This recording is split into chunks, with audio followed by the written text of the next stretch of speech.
Temática da reprodução humana.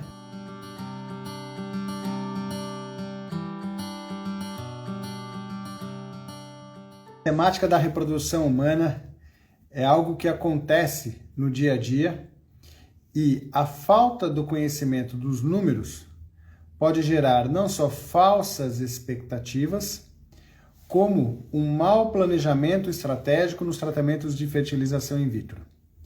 Quando eu falo a matemática, é porque existem diversas estatísticas, diversas probabilidades que acontecem desde quando o casal começa a tentar engravidar até quando ele passa por todos os tipos de tratamentos de reprodução assistida.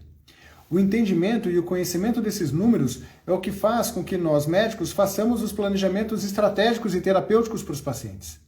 É óbvio que não são apenas os números que norteiam nossas ações, porque nós estamos tratando de uma variável biológica e não uma variável exata, uma variável matemática. Então, é o que eu pretendo trazer hoje aqui para a live para vocês. Eu pretendo trazer números importantes. Não vou falar todos os números, porque não existem todos os números. Porque, se vocês me perguntarem, existem números para tudo. Mas os que eu considero os números mais importantes no entendimento, no seu entendimento, no entendimento do casal. E aí, para cada informação numérica que eu trouxer para vocês, eu pretendo trazer o raciocínio biológico que existe por trás disso que eu trago. Então, eu preparei a live com muito carinho. Acho que vai ser uma live muito rica em conhecimento para quem os busca. E eu espero poder atender as expectativas de vocês que vão assistir essa live toda. Eu de verdade recomendo que assista a live inteira, porque são diversas etapas que nós vamos passar. Essa live, de novo, vai ficar gravada, e para quem não pôde assistir do começo, depois volta e assiste. É uma live extensa, são vários, vai ser como se fosse uma aulinha. Então são vários slides que eu quero mostrar para vocês, onde eu quero explanar um por um. Vou abrir para dúvidas, dependendo do tempo. Agora, se não der tempo, podem ficar tranquilos.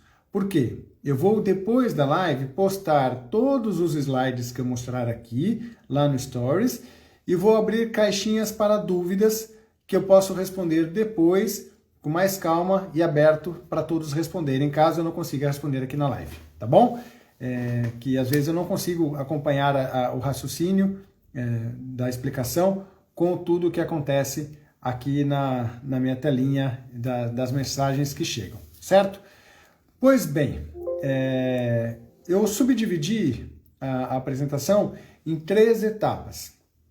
Uma etapa que eu considero fundamental, a etapa que é aquela quando nós ainda estamos tentando engravidar, que é quando o casal se propõe a começar a tentar engravidar e de repente começa a sofrer com a dificuldade de não alcançar a gravidez. Então eu estou falando dos números da infertilidade propriamente dita, ou os números que eu acho que são importantes vocês saberem que eu gostaria de passar. Depois eu vou passar com os números dos tratamentos de baixa complexidade e aí eu vou para a fertilização in vitro, explanando todos os números que eu também considero importante nesse tratamento, certo? Muito bem. Bom, boa noite, né? Deixa eu parar de ser mal educado, né? Eu já começo a live falando. Então, boa noite a todo mundo. Muito legal recebê-los aqui. Espero poder também trazer muito conteúdo que enriqueça o conhecimento de vocês, tá bom? Se estiverem gostando, eu aprendi que falaram que agora tem que apertar um coraçãozinho. Eu não sei onde é que aperta, se vocês acharem algum coraçãozinho aí, vocês apertam, eu não entendo muito disso. Para que a live tenha relevância, essas coisinhas. Então, fala, Davi, você tem que falar isso para a live ter relevância. Eu falei, gente, mas eu acho que tem relevância. Não, não é relevância para você, é relevância para a rede social. Aí eu estou falando aqui para vocês, eu não gosto de ficar pedindo, não. A intenção da live é genuína, de trazer conhecimento. Então, para mim, relevância é se eu conseguir alcançar o seu coração aí e te fazer acreditar que é possível alcançar seu filho. Isso para mim é relevância, o resto para mim é bobagem. Vamos lá! Oi, Ariane, tudo bem? Boa noite. Pois bem, quando eu quero começar a tentar engravidar, então o casal parou a pílula anticoncepcional, ele vai tentar engravidar por 1 ano. Esse é o prazo que nós damos para o casal tentar engravidar. Por que nós damos um prazo de 1 ano para o casal tentar engravidar? Porque eu sei, primeiro número, que a chance de gravidez mensal desse casal é de aproximadamente 20% apenas. Então, em casa, um casal tem mais ou menos 20% de chance de alcançar uma gravidez ao mês. Mas, ao longo de um ano, a probabilidade de alcançar uma gravidez é de aproximadamente 85%, 85% a 90%, dependendo da fonte literária. Então eu sei que se um casal começar a tentar agora, não é todo mundo que vai engravidar logo de cara. Ah, mas a minha amiga engravidou logo de cara. Mas tudo bem, exceção. Porque a regra, o mais comum, é levar até um ano para alcançar essa gravidez. Se o casal passou de um ano de tentativas e não engravidou, aí eu dou o diagnóstico de infertilidade. Ou seja, primeiro número importante. No primeiro ano, a chance de gravidez é de mais ou menos 85%. Mas, se o casal passar de um ano, no segundo ano de tentativas, a chance de gravidez cai para 50%. No terceiro ano, de mais ou menos 30% ao ano, 30% ao ano. No quarto ano, a chance de gravidez é de 15% ao ano. Olha esse slide aqui. Deixa eu inverter minha câmera. Aqui. Olha esse slide. Então, esse slide mostra a probabilidade de gestação ao longo do ano. Então, eu vejo aqui, no primeiro ano de tentativas, então essa curvinha azul, o casal tem 84% de chance de alcançar a gravidez. No segundo ano, 49% de chance de alcançar a gravidez ao ano. No quarto ano de tentativas, 14% ao ano. O que isso significa, Davi? Isso significa biologicamente que existe um problema. Ponto final. Como assim? As pessoas acham que precisa de um exame para dizer que existe um problema. Aí o casal está tentando engravidar há 3 anos, achando que mantém a chance de gravidez nesse período. Não! Quanto mais o tempo passa, mais difícil é conseguir engravidar naturalmente. No quarto ano, para quem já tentou 3 anos, Davi, eu comecei a tentar engravidar em 2018. Tentei 2018, tentei 2019, tentei em 2020. Naturalmente. E agora estou em 2021. A chance desse casal engravidar em 2021 é de mais ou menos 14%. Menos de 2% ao mês. Então esse número fala para mim que existe um problema grave. Mas como assim grave, Davi? Eu fiz os exames e não tem nenhum problema grave. Lógico que tem um problema grave. Porque se não fosse, você teria engravidado antes. Como a sua chance de gravidez reduz significativamente, existe algum problema maior atrapalhando você a conseguir engravidar. Então, de longe, para mim, essa é uma das informações mais importantes, que parece mais simples, mas que tem muita gente errando nessa estratégia. E tentando, eu não acho nada, não acho nada, e a probabilidade reduzindo periodicamente. Então, saiba, a chance de gravidez diminui consistentemente ao longo do tempo. Eu vou agora falar do mesmo slide de uma maneira diferente. E isso vocês vão perceber ao longo da live, como eu posso mudar o meu discurso dando os mesmos números. Olha só, se eu mostrar esse slide aqui, o mesmo slide, eu posso explicá-lo assim também. No primeiro ano de tentativas, o casal tem mais ou menos 84% de chance de engravidar. Desses 15%, 16% que não engravidaram no primeiro ano, ainda assim, no segundo ano, 50% vão conseguir engravidar, como se eu estivesse dando o copo meio cheio do processo aqui agora. Então, no primeiro ano, o casal tem 84%. Não engravidei. Tá bom, tenha calma. No segundo ano, você ainda tem 50% de chance de engravidar. No terceiro ano, é que não tem no slide, mais ou menos 30% de chance de engravidar ao ano. No quarto ano, 14% de engravidar ao ano. Então, como se eu estivesse falando do copo meio cheio agora. O primeiro eu comecei falando do copo meio vazio, copo meio cheio. Isso também explica aqueles casais que tentam engravidar há 3 anos e não engravidam, e o médico fala assim, olha, agora tem que fazer uma fertilização, aí não engravida, e de repente engravida naturalmente. Como pode? Eu fiz uma FIV e não engravidei, e agora engravidei natural. Como assim? Sim, porque embora a chance diminua, ela não é nula. A chance só é nula quando a mulher não tem ovário ou está na menopausa, quando o marido não tem espermatozoides por uma zoospermia ou porque a mulher não tem útero. Se for uma dessas 3 condições, o casal não vai engravidar. Fora isso, os fatores dificultam a gravidez, mas não anulam a probabilidade. Então saiba que apesar da probabilidade diminuir consistentemente ao longo do ano, exigindo do médico uma ação, uma conduta, um direcionamento técnico para aumentar a chance de uma gravidez, ainda há a possibilidade da gravidez natural. Então, o médico tem que ter a habilidade de olhar esses números, pedir exame, chegar a um diagnóstico e definir uma conduta. Aí, Davi, fala mais sobre isso? Não, hoje eu vou falar sobre números. Se você quer saber mais sobre isso, vai lá numa live que se chama Plano Fértil. Lá eu falo muito mais sobre isso, você vai entender melhor. Beleza, essa era a primeira estatística que eu queria trazer, que é o percentual de sucesso ao ano que o casal tem e a importância de valorizar a queda expressiva da chance de gravidez. Agora eu quero falar sobre idade. Eu quero começar a falar sobre a idade da mulher. Esses números que eu passei para vocês, eles estão muito mais relacionados a pacientes com mais ou menos 30 a 35 anos. Agora, que eu falei que 84% dessas mulheres engravidam no primeiro ano de tentativas. Mas quando eu estou falando do avanço da idade da mulher, ou quando eu estou falando de mulheres mais jovens, esse número é diferente. Então, a chance do casal engravidar varia de acordo com a idade da mulher. Olha essa segunda tabela aqui. Quando eu estou falando de mulheres mais jovens, mais ou menos 20, 24 anos de idade, ela tem a chance, então aqui é a chance de infertilidade, ou seja, de não engravidar em um ano.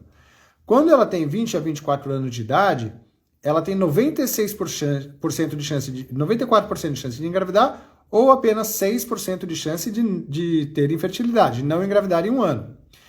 10% dos 25 aos 29, e aí sim, aqueles 84%, 16% dos 30 aos 34. Ou seja, 16% das mulheres com 30 a 34 anos terão diagnóstico de infertilidade, que é pautado pela não gravidez depois de um ano. Olha o que acontece quando a mulher vai de 35 a 39 e ultrapassa os 40 anos de idade. A chance da não gravidez aumenta muito, de 16 para 30 dos 35 aos 39, para 60% das mulheres entre 40 e 44 anos. Então, o primeiro número mostrou para mim a importância da valorização do tempo de tentativas. E o segundo número explica para mim a importância da valorização da idade. Por quê? Quanto mais avançada a idade, maiores são os riscos que começam com a não gravidez, com a chance de não conseguir engravidar em casa e precisar de ajuda, extrapolando 60% quando a mulher passa ou se aproxima dos 42, 43 anos de idade, porque aquela estatística está entre 40 e 44, e 40 é muito diferente de 41, que é muito diferente de 42, que é diferente de 44, 45. Então, esses números são fundamentais para que você não perca tempo. Se você já está tentando engravidar há mais de um ano, se for jovem, há mais de 2 anos se você tiver idade menor do que 30 anos, ou seja, mas eu sou jovem, mas não engravido há 2 anos, procura ajuda porque tem algum problema grave acontecendo com você. Se você é jovem e demora tanto para engravidar, é porque deve ter alguma coisa te atrapalhando, procure o médico. Se você tem uma idade mais avançada, também não demore tanto, porque os riscos aumentam progressivamente. Quais riscos, Davi? Todos sabemos da dificuldade que é não só formar um embrião, que é o que eu vou falar lá na frente na fertilização in vitro, mas esse embrião se desenvolver e formar um bebê que te possa proporcionar um filho. Nós, seres humanos, nós somos maus reprodutores. Essa frase também é muito importante. Nós somos maus reprodutores. Como assim, Davi? Se você pega os bovinos, os equinos, pega os coelhinhos, eles namoram e têm filhos facilmente. Nós não. Nós às vezes demoramos 1 ano. Por que demora 1 ano? Porque os embriões humanos podem ter dificuldade, às vezes por uma condição genética, na sua evolução para todas as faixas etárias, aumentando progressivamente conforme a idade.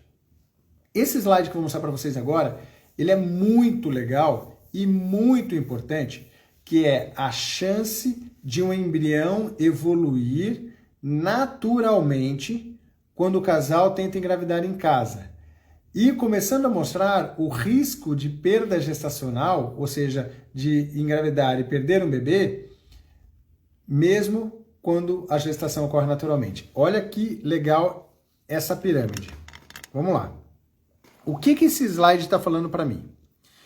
Ele está me falando que quando ocorre a concepção, esse slide está em inglês, tá? Quando ocorre a concepção, ou seja, quando o óvulo é fecundado por um espermatozoide, eu tenho, geralmente, 30% das perdas antes mesmo desse embrião chegar lá no endométrio, antes dele chegar no útero, porque ele chega no útero em blastocisto. E, às vezes, 30% desses embriões sequer chegam a blastocisto.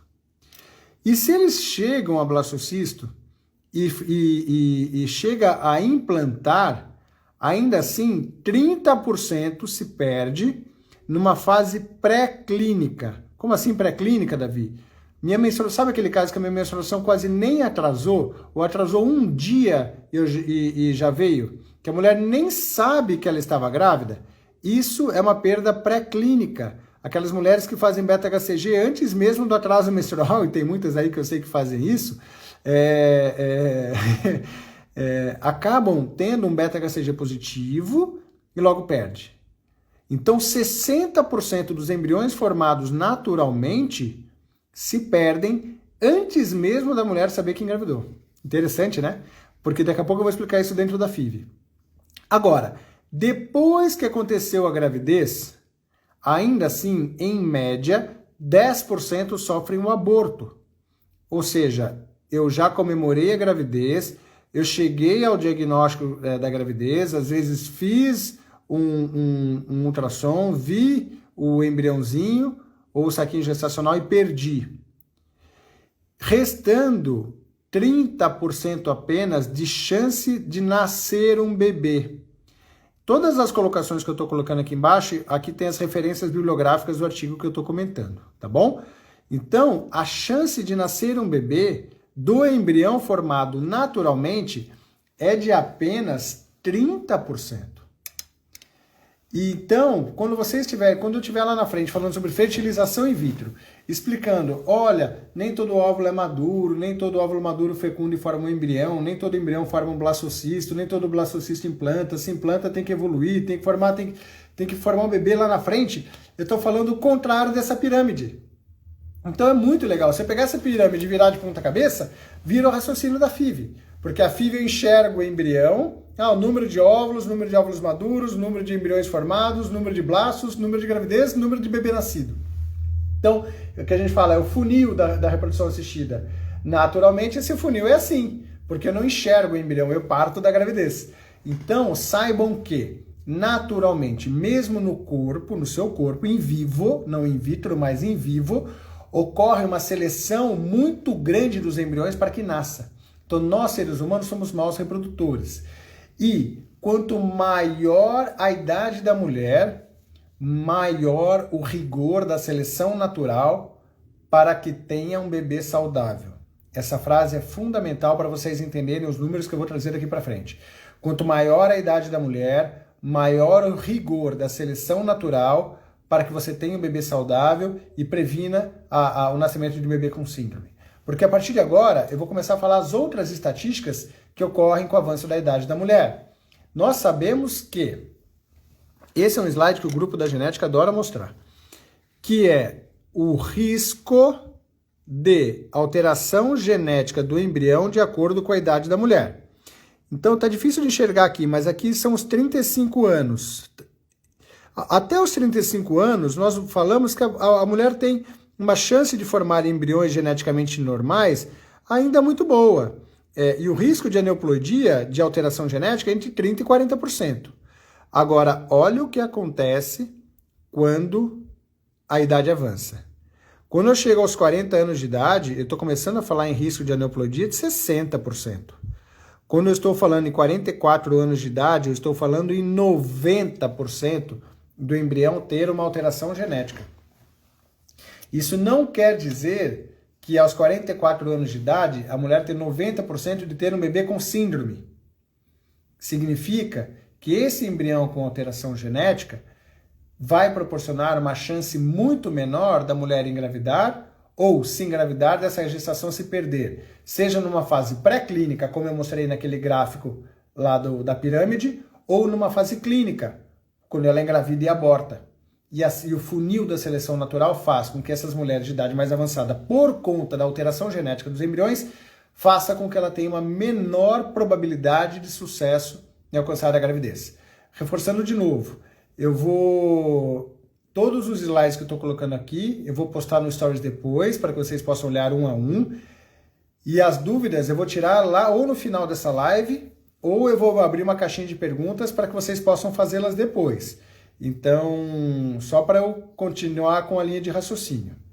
Então, beleza. Eu mostrei o tempo de infertilidade, o impacto, o risco de infertilidade de acordo com a idade. Mostrei como é o funil de seleção natural, que apenas 30% em média dos embriões formados nascem e formam um bebê.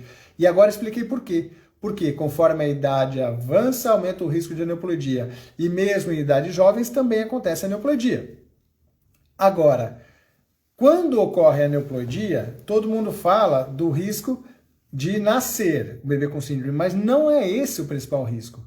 O maior risco é não engravidar, ou seja, aquele slide que eu mostrei falando do risco de infertilidade, que é esse daqui. Então, quanto maior o risco de aneuploidia, maior a chance da não gravidez, maior a chance da infertilidade. Ou seja, um risco de infertilidade muito grande quando a mulher passa dos 40 anos de idade.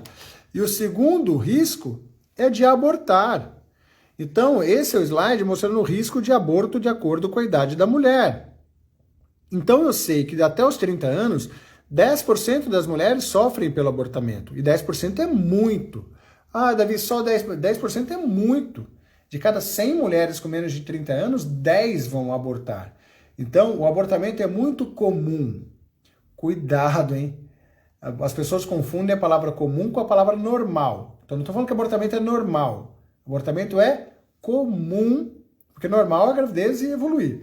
O comum é acontecer em casos de abortamento em mulheres mais jovens, porque 10%. Voltando.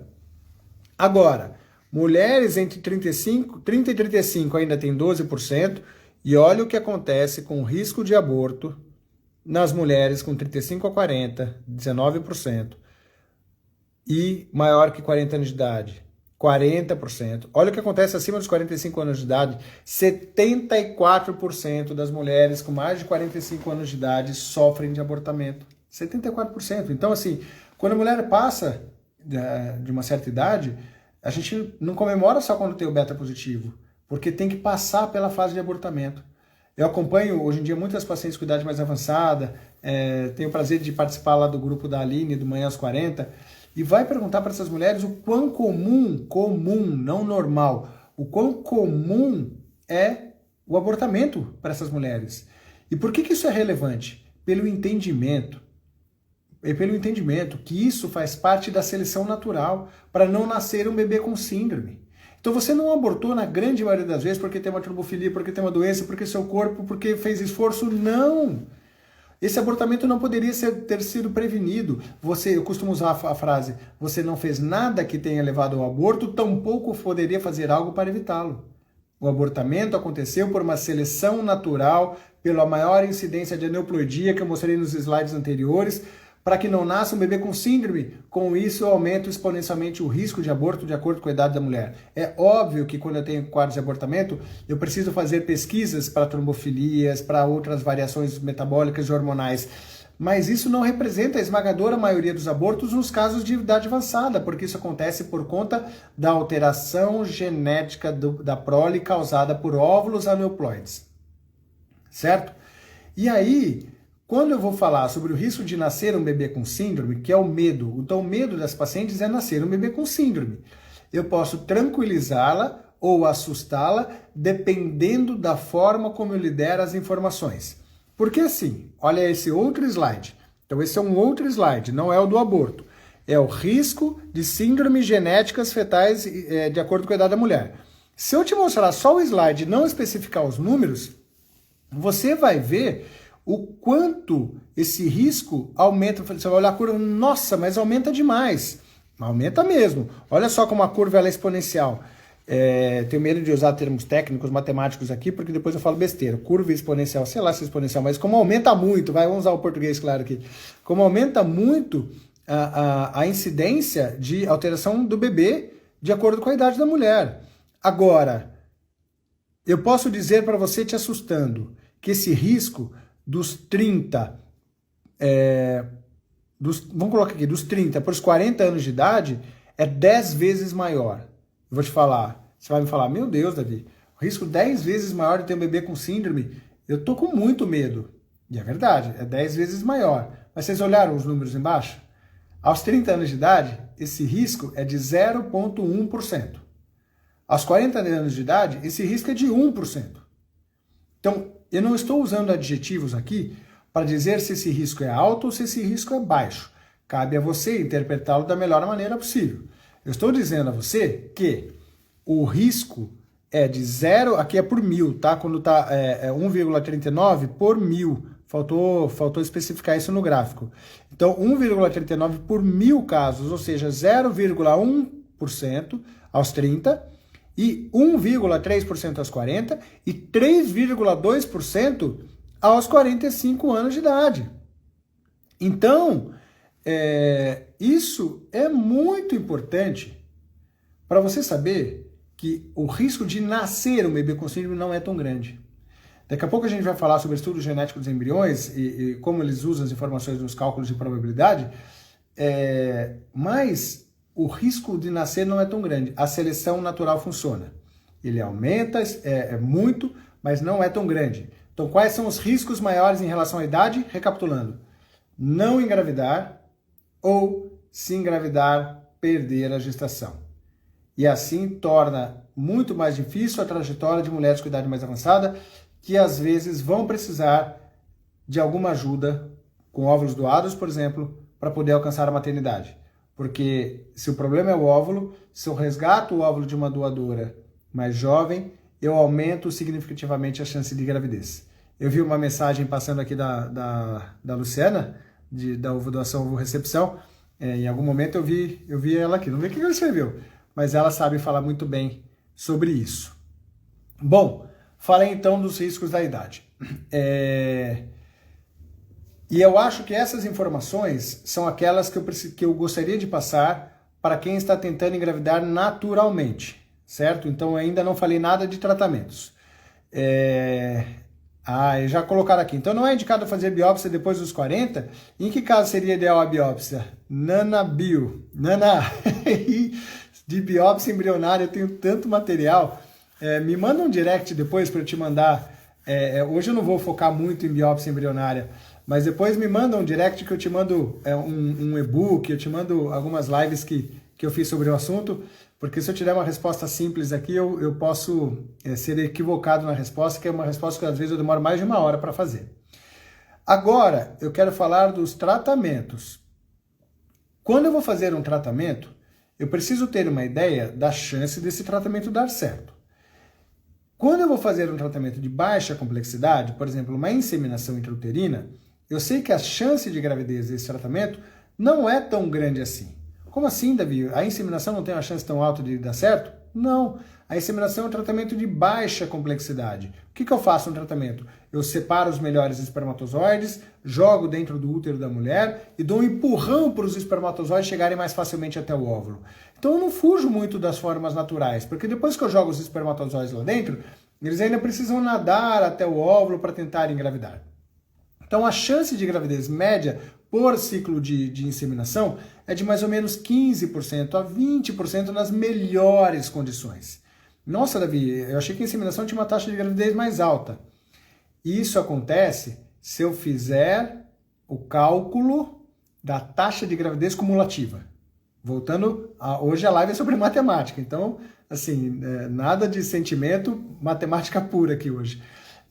O que é a taxa de gravidez cumulativa?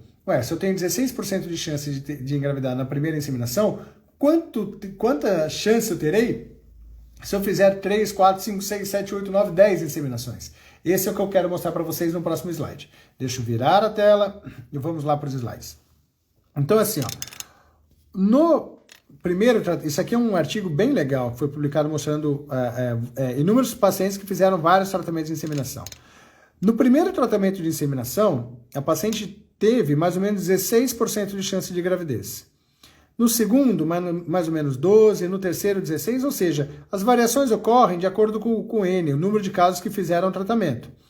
Agora, no quarto, o tratamento 10%, no quinto, o tratamento 9%, no sexto, 11%, no sétimo, 0%, no oitavo, 0%, e assim por diante. Então, esse slide mostra duas coisas importantes para quem está fazendo inseminação. Uma, a chance de gravidez cumulativa. Enquanto eu tive essas chances aqui, cumulativamente, depois de 2 inseminações eu tive 18%, depois de 3 inseminações eu tive 43%, depois de 4 inseminações 52%, depois de 5 inseminações 64%, depois de 6 inseminações 74% de gravidez cumulativa, segundo as referências desse artigo. Então, o que é importante vocês entenderem? Quando eu vou para técnicas de baixa complexidade, eu resumi no tratamento de inseminação, mas o mesmo vale para tratamento de coito programado, nós temos que pensar na estratégia cumulativa. Porque se eu for atirar todas as fichas para uma única inseminação, às vezes eu posso não ter dado toda a chance que você poderia ter. Isso é muito fácil de conversar quando eu estou em Israel, por exemplo, que o SUS paga tudo, ou nos países que o plano de saúde paga tudo. Qual é o problema aqui no Brasil? Tudo custa caro. Então, o casal fala, caramba, Davi, se eu tiver que fazer 6 inseminações para depois não dar certo e ainda fazer uma FIV, será que eu criei a melhor estratégia entre custo-eficiência, custo-eficácia do tratamento? Não vou entrar nesses detalhes hoje, mas não podemos esquecer que a chance cumulativa é importante quando eu falo de tratamento de baixa complexidade. Mas, Davi, até quantas vezes nós entendemos, isso pode variar de acordo com a publicação, mas nós entendemos que a chance cumulativa ela vai até a 6ª tentativa na inseminação e no coito programado. Depois disso, eu já preciso pensar em virar a página e mudar a estratégia. Eu fiz uma live sobre inseminação, eu fiz uma live sobre coito programado, para indicação, como faz. Então, assim, não vou entrar em detalhes aqui hoje. Hoje a live é de números e eu não queria deixar de falar esse número que é o número que eu escolhi para falar de baixa complexidade. E aí entra os tratamentos de FIV. No tratamento de FIV, tudo começa no entendimento daquele funil que eu falei lá atrás da seleção embrionária. Então, quando eu vou fazer um tratamento de fertilização in vitro, eu selecionei alguns números que eu considero importantes passar para vocês e depois eu vou tentar ser objetivo para abrir para as perguntas, tá bom? O que eu considero importante no tratamento de FIV? Criar expectativa. É um tratamento de alto investimento físico, financeiro e emocional. Não é só investimento financeiro, não. É investimento físico, tem as injeções, tem a coleta, às vezes tem biópsia do endométrio, tem um monte de coisa, é físico. É financeiro, ele é caro e é emocional. Nossa Senhora, nós sabemos o quanto isso desgasta emocionalmente. Então você tem que ter uma ideia do que possa vir pela frente. E é isso que eu quero trazer. Primeiro cuidado. Quando eu faço a fertilização in vitro, eu induzo a ovulação da mulher para tentar conseguir mais óvulos. Esses óvulos, eu vou aspirá-los dos folículos. E quando eu aspiro, nem todos os óvulos que eu aspiro são maduros. Às vezes eu aspiro óvulos maduros e óvulos imaturos. Quando eu tenho óvulos maduros, eu vou colocar um espermatozoide dentro desse óvulo para formar o embrião. Só que nem todos os óvulos que eu tento fertilizar formam embriões. Alguns eu coloco lá dentro e não forma. Eu costumo fazer analogia, como se eu colocasse 10 sementinhas no solo, mas nem todas brotam. E quando eu formo um embrião, nem todos chegam à fase de blastocisto. Muitos param pelo caminho. Então, mas Davi, nem todos, está muito subjetivo. Me dê números, né? Então, mostra a tabela para mim. Vamos mostrar a tabela. Vamos lá. Isso daqui eu peguei aquilo que a Sociedade Europeia recomenda como estatística ideal de laboratório. Então, a Sociedade Europeia fala assim, olha, para avaliar o seu... Eu não quis pegar estatísticas de laboratórios, não fiz isso porque não é uma live comercial. Eu sei, nós temos taxas melhores do que essas, sim, mas eu prefiro que vocês peguem recomendações de sociedades, tá bom? Então, para que vocês tenham esse conhecimento. Então, qual é a taxa esperada de óvulos maduros? De 75% a 90%. Então, ao redor de 80%. Ou seja, de cada 10 óvulos que eu coleto, 8 normalmente são maduros. Então, esse é o primeiro... a primeira seleção da FIV. Então, de cada 10 óvulos, então, se eu coletei 10 óvulos, normalmente 8 são maduros. Quando eu vou fazer a fertilização, ou seja, a taxa de fertilização, quando eu injeto o espermatozoide dentro do óvulo, espera-se 2PN, a taxa de fertilização, maior do que 65%. Ou seja, espero que desses 8 embriões, desses 8 óvulos que eu tentei fertilizar, mais ou menos 5 ou 6 formem embriões em D1, no primeiro dia. Quando vocês leem 2PN, é um critério de fertilização que é aquele que a gente tem mais segurança de que formou um embriãozinho. Às vezes tem outros critérios laboratoriais, como o segundo corpúsculo polar, que são critérios ainda menores para ter certeza que formou um embrião. Quando eu falo 2PN, formou um embriãozinho. E aí, olha que estatística legal. Aí formou um embrião. Então eu sei que 80% são maduros e 70% formam embriões, certo? Quando eu formo um embrião, ele vai entrar em cultivo e vai se desenvolver até blastocisto. E ainda temos muitos laboratórios que transferem embriões em terceiro dia. E o que eu quero mostrar com os 2 próximos números é como a seleção natural para o terceiro dia é ineficiente quando comparado àquilo que nós temos quando cultivamos os embriões até blastocisto. Veja só, a chance dos embriões evoluírem em estágio de clivagem até o terceiro dia é de 95%. 95% dos embriões formados alcançam a fase de clivagem de terceiro dia. E apenas 40% alcançam a taxa de blastulação, formam blastocistos viáveis. Então vejam comigo, quase todos os embriões de 2PN chegam em D3. Em pouco menos da metade chega a blasto. Então, de novo, essas são as estatísticas recomendadas da Sociedade Europeia de Reprodução para avaliação dos laboratórios, certo? Nós temos, os resultados podem ser diferentes de laboratório para laboratório, vocês já vão entender isso daqui a pouco também. Mas, isso são números médios. E aqui eu quero também ter um cuidado matemático. O que eu estou dando de informações para vocês? A média. A média das pacientes tem 80% de óvulos maduros, a média das pacientes tem mais ou menos 70% de taxa de fertilização, tem mais ou menos 98% de taxa de clivagem e 40% de taxa de blastulação. Então, no meu exemplo, na média, eu tenho 10 óvulos, 8 maduros, 5 embriões, 2 blastocistos. Por isso que está todo mundo desesperado, questionando a nova normativa do CFM, que limita o número de embriões formados no laboratório, porque eu sei que existe esse funil, e na média é isso que acontece. Só que o que significa a média?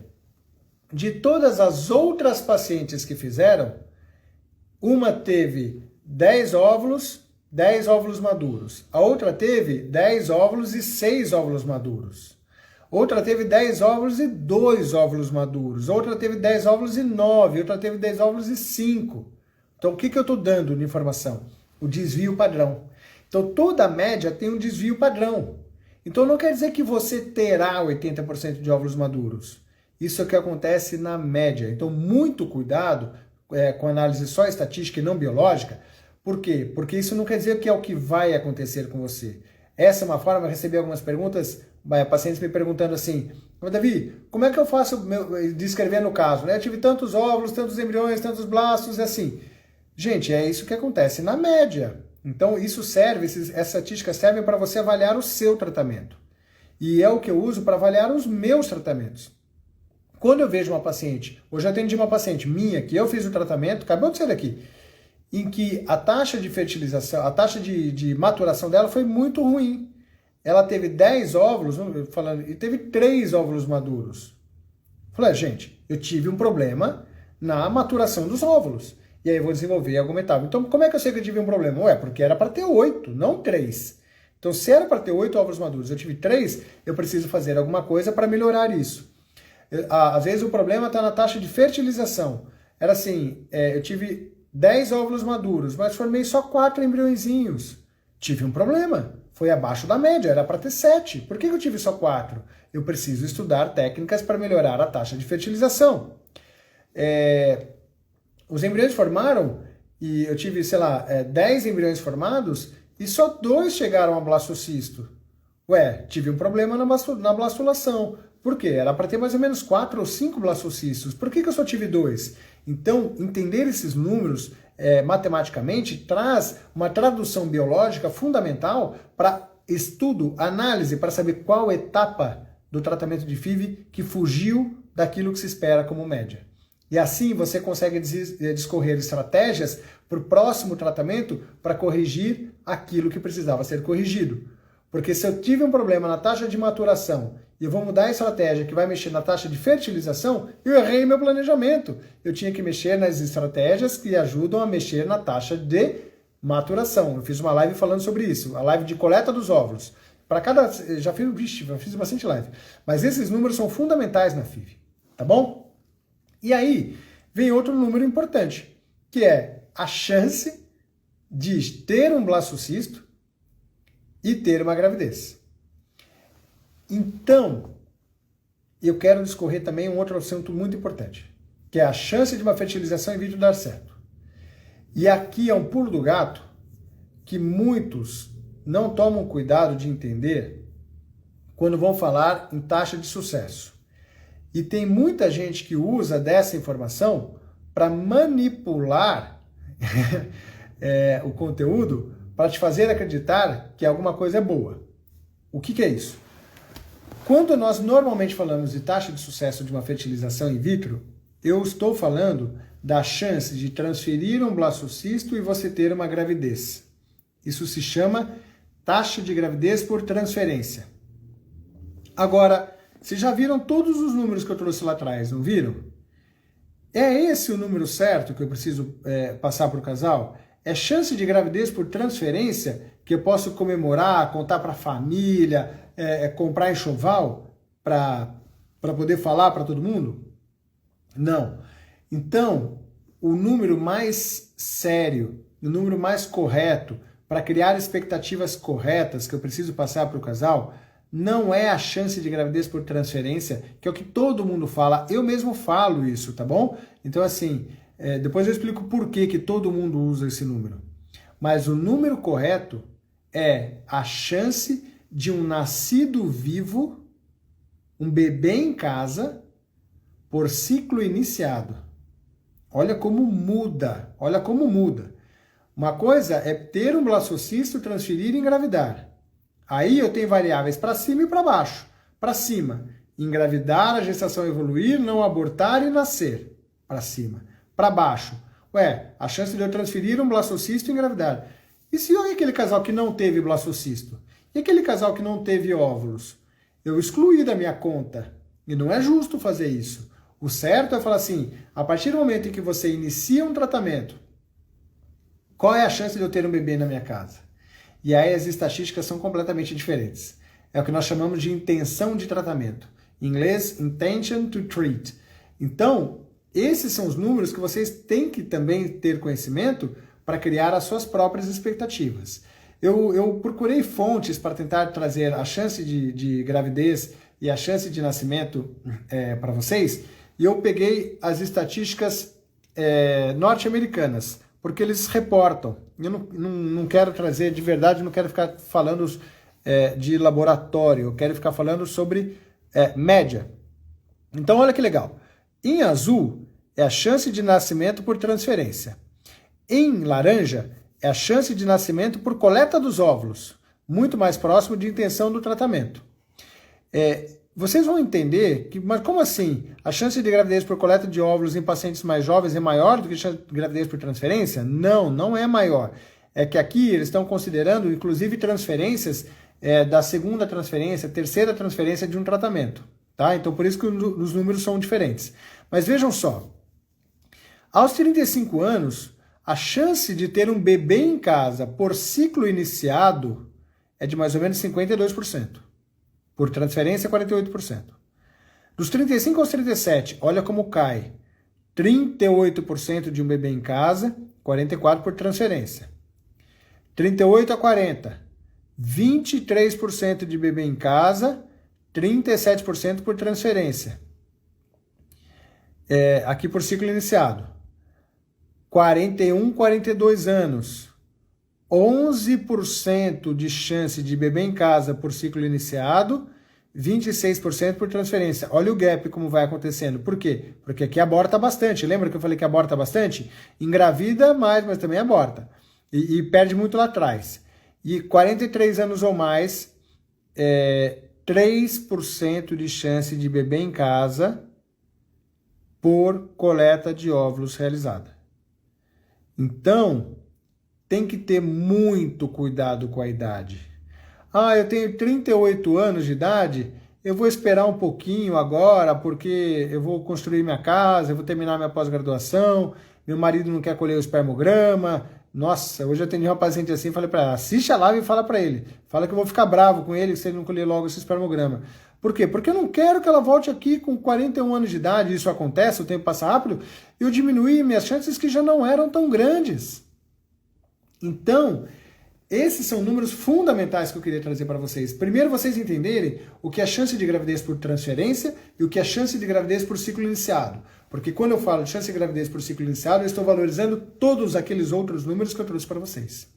E é assim que o estudo genético dos embriões, alguém perguntou aqui sobre o estudo genético dos embriões, usa para falar que aumenta a chance de gravidez. Por quê? Aumenta a chance de gravidez por transferência. E não vale, não é justo falar chance de gravidez por transferência.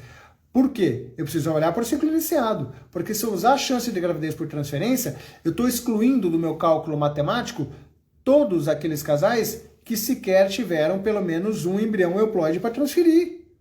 Então, aí não é justo. Já existem artigos e inúmeras publicações mostrando que quando eu considero por intenção de tratamento, por ciclo iniciado e transferência, não fazer biópsia embrionária aumenta a chance de gravidez quando comparado com quem fez biópsia embrionária. Não vou entrar nessa polêmica aqui nessa live hoje. Ficou em dúvida? Procura lá no meu IGTV, lá atrás, uma live sobre estudo genético dos embriões. Lá eu explico com muito detalhe tudo isso. Manda um direct para mim que eu te mando um e-book chamado O Lado B do Estudo Genético dos Embriões. É gratuito. Vai no YouTube do Mãe aos 40 e tem um webinar falando os prós e os contras do estudo genético dos embriões. Mas entenda que é assim que a gente manipula a informação para fazer acreditar que o exame tem benefício. Então eu preciso saber muito bem que cálculo matemático eu estou aplicando para poder falar se eu aumentei ou não aumentei a taxa de gravidez. Porque ele sim aumenta a taxa de gravidez por transferência, mas pode diminuir a chance de gravidez por ciclo iniciado. Pô, Davi, então essas estatísticas de chance de sucesso são aquelas que eu preciso, vale para todo mundo? Não. Aqueles resultados são a média dos resultados norte-americanos, a média. Eu trouxe também, mais ou menos, o que ocorre na América Latina. Então, a chance de gravidez na América Latina, olha só a diferença por idade, ó. Cadê meu mouse aqui? Olha só como a chance de gravidez, aqui é dos Estados Unidos, aqui é da América Latina. Olha a chance de gravidez, como diminui, como é menor na América Latina, quando comparada com as chances americanas. Quando eu estou falando aqui de gestação evoluindo, tá? Na verdade, os gráficos eles são diferentes, eles têm informações diferentes, né? Aqui é Clinical Pregnancy Rate, aqui, na verdade, é chance de gravidez clínica. Eu não posso comparar esses dois gráficos, desculpa até colocá-los aqui no meio. Mas, voltando até para não gerar confusão. Esses resultados variam de laboratório para laboratório. Quanto melhor o laboratório, maior a sua chance de gravidez. E existe sim diferença entre os laboratórios. Existe sim diferença entre as equipes, e é importante você saber isso, porque aquilo é a média entre os laboratórios para poder proporcionar resultado. Ah, Davi, poxa, legal, então eu entendi. Se a minha idade é mais avançada, eu tenho maior risco de não conseguir, porque meus óvulos podem ter alterações. Então, quantos óvulos, usando todas aquelas informações, eu preciso ter para aumentar a minha chance de gravidez? Essa é uma pergunta muito importante e inteligente para que a gente consiga fazer planejamento terapêutico. Então, se eu já entendi, olhando os números anteriores, que os óvulos eles diminuem em qualidade conforme a idade avança, e se eu aumentar a quantidade? Então, às vezes, eu estimulo 1, 2, 3, 4 vezes para juntar mais óvulos em mulheres com idade mais avançada. Mas quantos? Me dê números, me mostre gráficos. Hoje é uma live de matemática, então vamos lá. Eu adoro gráfico. Esse é um slide, eu vou tentar melhorar aqui. Opa! Eu adoro esse slide. Eu uso muito esse slide quando eu estou discutindo o congelamento de óvulos das mulheres. Então, o que ele mostra? A chance de gravidez, a chance de pelo menos um filho, chance de ter pelo menos um filho, de acordo com a idade da mulher e o número de óvulos que eu coletei. Então, se eu pegar essa linha amarelinha de 36 anos de idade, que é essa linha aqui, e eu tiver 20 óvulos de uma mulher de 36 anos de idade, eu tenho mais ou menos 80% de chance de ter um bebê. Poxa, a chance é alta se uma mulher jovem conseguir 20 óvulos. Agora, os mesmos 20 óvulos de uma mulher de 40 anos de idade, que é essa linha vermelhinha aqui, proporcionam 50% de chance de ter um bebê. Agora, quem tem 20 óvulos é muito difícil. Então, vamos manter os pés no chão? 10 óvulos? Então, se eu tiver 10 óvulos numa paciente de 36 anos, eu tenho uma chance de gravidez de aproximadamente, bebê em casa, de mais ou menos 60%. Os mesmos 10 óvulos aos 40 anos de idade proporcionam uma chance de ter um bebê de mais ou menos 30%. Entenderam? Depois eu vou postar esse gráfico e vocês conseguem, cada um, estudar o seu próprio número. Eu só quis exemplificar o quanto, às vezes, compensa você fazer algumas induções para aumentar o seu número de óvulos coletados, para aumentar progressivamente a sua chance de gravidez. Então, para cada faixa etária, eu posso ter uma meta diferente. Difícil é pegar uma paciente com baixíssima reserva ovariana, que produz 2 óvulos, 3 óvulos, e fazer 10 estimulações para ter 20. Isso é caro demais, isso é desgastante emocionalmente. Então, só que eu preciso trabalhar a expectativa. Poxa, eu tenho 41 anos de idade e eu tive 2 óvulos. Então eu tenho 41 anos de idade, a minha linha azul, e tive 2 óvulos. Qual é a chance de eu ter um bebê? Menor do que 10%, que é essa linha azul aqui. Menor do que 10%. E então eu preciso muito fazer essa projeção e esse entendimento para o casal poder fazer o seu próprio planejamento, certo? Bom, tô acabando, deixa eu ver que horas são. Nossa, falei muito, vou falar quase 1 hora. E a última informação fundamental. Davi, tudo bem, eu fiz a minha FIV e não deu certo. Posso fazer de novo? Porque eu mostrei aquele gráfico lá da inseminação. Quantas inseminações eu posso fazer para fazer o cálculo de gravidez cumulativa? Também existem artigos mostrando a mesma coisa em FIV, que é quantas vezes eu posso tentar para ainda ter algum incremento de chance. E até quando? E quando que eu tenho que falar, chega, não dá mais? Semana passada eu atendi um casal muito querido, em que ela começou a conversa assim, falando assim, Davi, a gente está conversando, o quanto a gente vai continuar a tentar, o quanto depende da gente, o nosso peso na consciência de decidir parar. Eu falei para ela, mas quem falou que isso depende só de você? Eu falei, tira um pouquinho dessa bagagem das suas costas e passa ela para mim, porque ela tinha, eu estou chutando aqui, 43 anos de idade, já tinha feito 3 fertilizações in vitro. Eu Falei, tem hora que sou eu que vou falar que não dá mais. Eu vou até tirar esse peso dessa decisão de você, porque sou eu que vou falar para vocês que não dá mais. Então existem publicações que fazem isso. E aí, nessas horas, é muito, muito, muito importante você saber subdividir a faixa etária da mulher. Porque quando eu estou falando de mulheres mais jovens, com idade menor do que 35 anos, olha o que acontece. Essa é uma publicação mostrando a taxa de gravidez cumulativa de acordo com o número de ciclos em mulheres com até 35 anos de idade. Eu estou falando de mulheres que fizeram 19 fertilizações in vitro. Aí você vai falar para mim, Davi do céu, quem já fez 19 FIVs? Em Israel, porque em Israel o SUS paga. Então lá, eles pegaram esses artigos de Israel, são os melhores para poder avaliar a chance de gravidez cumulativa em FIV. Porque lá o pessoal faz mesmo. Então volta para o slide. Então, veja só, a chance de gravidez cumulativa continua sempre aumentando, da primeira para a 19ª. Então, para mulheres jovens, é muito difícil falar para ela desistir, que não adianta mais fazer FIV, porque mesmo que aumente um pouquinho só depois da 9ª tentativa, ainda tem chance. Agora, olha, aqui no Brasil já é difícil achar quem já fez 9 fertilizações in vitro, mas a chance aumenta progressivamente, certo? Só que isso é o que acontece com mulheres mais jovens. Olha o que acontece quando eu estou falando de mulheres de 40 a 42 anos de idade. Olha lá. 40 anos de idade. Óvulos próprios. A chance aumenta até mais ou menos a 5ª, 6ª, 7ª, aumenta um pouquinho. 40 a 42 anos de idade. Olha como a chance é menor e aumenta muito pouco depois da 5ª. Então, entre 40 e 42 anos de idade, a gente costuma colocar alguns limites depois da 5ª fertilização in vitro.